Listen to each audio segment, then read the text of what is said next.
Екібастұз қаласының номері 13-ші жалпы орта білім беретін мектептің 2-ші сынып оқушысы Есентаева Наргиза. Мен 8 жастамын. Абай Нұрбайұлы. Өлең сөздің патшасы.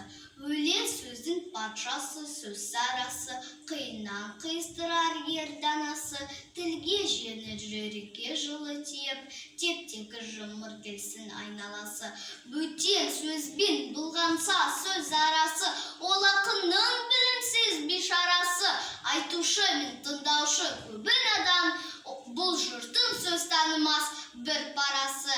Әуелі хаят, хадис сөздің басы, қосарлы бәйт мысал келді арасы. Қисынымен қызықты болмаса сөз, неге айтсын пайғамбар, мен оны аласам. Мешіттің құтпа оқыған ғұламасы, мұнажат уәлилердің зар наласы. Бір сөзін бір сөзіне қиыстырар, әрбірі келгенше үш шамасы. Өлеңге әркімнің ақбар таласы, содан да солардың бар таңдамасы. Іші алтын, сырты күміс, сөз жақсысын.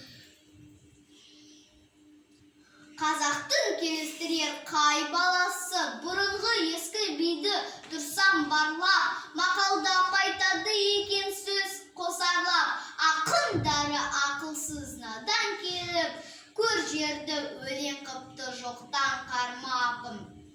Қобыз бен домбыра алып топта сарнап, мақта өлең айтыпты әркімге арнап. Әр елден өлең менен қайыр тілеп, кетірген сөз қадырын жұртты шарлап. Мал үшін тілін безеп, жанын жалдап, мал сұрап біреуді алдап, біреуді арбап. Жат елде қайыршылық қылып жүріп, өз елін бай деп мақтар құда қарғап. Қайда бай мақтаншаққа барған таңдап, жиса да бай болмапты қанша малдап.